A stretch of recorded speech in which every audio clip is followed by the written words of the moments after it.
நடந்து முடிந்த சட்டமன்ற தேர்தலில் விஜய்க்கு அறுதி பெரும்பான்மை கிடைக்கவில்லை.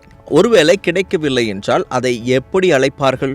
தொங்கு சட்டமன்றம் என்று அழைப்பார்கள். தொங்கு சட்டமன்றம் அமைந்தால் சட்டம் என்ன சொல்கிறது, நடைமுறை என்னவென்றை நாம் தற்போது பார்க்கலாம். தொங்கு சட்டமன்றம் என்றால் என்ன? 118 இடங்கள் தேவையான நிலையில் எந்த ஒரு கட்சிக்கும் தனி பெரும்பான்மை கிடைக்கவில்லை என்றால் அதை தொங்கு சட்டமன்றம் என்பார்கள். அந்த தொங்கு சட்டமன்றத்தின் முடிவு முழுமையும் மாநிலத்தின் அரசியல் சட்ட தலைவராக ஆளுநரை எடுப்பார். ஆட்சி அமைக்க ஆளுநர் அழைக்கும் வரிசை எப்படி இருக்கும்? முதலில் அதிக இடங்களை பெற்ற தாவேகா கட்சிக்கு தான் முதலில் அழைப்பு விடுக்கப்படும். இந்நிலையில் 15 நாட்களுக்குள் நம்பிக்கை வாக்கெடுப்பு மூலம் தாவேகா தலைவர் விஜய் தனது பெரும்பான்மையை நிரூபிக்க வேண்டும். மூன்றாவது, யாரும் ஆதரவு தராவிட்டால் சிறுபான்மை அரசாக ஆட்சி அமைக்கலாம், முதல்வராகவும் ஆகலாம். அப்படி முதல்வரானால் சிறுபான்மை அரசு அமைந்தால் விஜய் மேற்கொள்ளும் சவால்கள் என்ன? முதலாவது, வாக்கெடுப்பின் போது அதிமுக திமுக வெளிநடப்பு செய்தாலோ அல்லது பங்கேற்காமல் இருந்தாலோ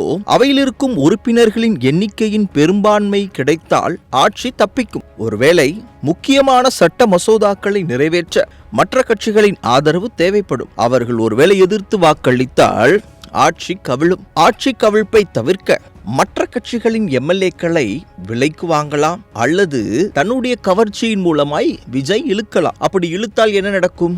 கட்சி தாவல் தடை சட்டம் பாயும். கட்சி தாவல் தடை சட்டம் என்றால் ஒரு கட்சியின் மொத்த உறுப்பினர்கள், அதாவது 2/3 பங்கு உறுப்பினர்களை பிரித்து சென்று மற்ற கட்சிகளோடு இணைந்தாலோ அல்லது தனியாக செயல்பட்டாலோ அப்போது கட்சி தாவல் தடை சட்டம் பாயும். ஆனால் 2/3 பங்கு உறுப்பினர்கள் பிரிந்தால் இந்த தடை சட்டம் பாயாது, பதவி தப்பும். ஒருவேளை ஒருத்தர் அல்லது 2 பேர் பிரிந்து சென்றால் அவர்களின் பதவி பறிக்கப்படும். ஒருவேளை விஜயால் ஆட்சி அமைக்க முடியவில்லை என்றால் ஆளுநரின் 356வது பிரிவின் கீழ் குடியரசுத் தலைவருக்கு அறிக்கை அனுப்பப்படும். மாநிலத்தில் சட்ட ரீதியான ஆட்சி அமைய வாய்ப்பில்லை என்றால் சட்டமன்றம் முடக்கப்பட்டு குடியரசுத் தலைவர் ஆட்சி அமல்படுத்தப்படும். அப்படி குடியரசுத் தலைவர் ஆட்சியின் 6 மாதத்திற்குள் மீண்டும் பொது தேர்தல் நடத்தப்படும். அப்படி பொது தேர்தல் நடத்தப்பட்டு புதிய ஆட்சியாளர்களாக யார் வருகிறார்களோ மீண்டும் இதே நடைமுறைப்படி அவர்கள் ஆட்சி அமைக்க உரிமை கோருவார்கள். இப்போது தொங்கு சட்டமன்றத்தின்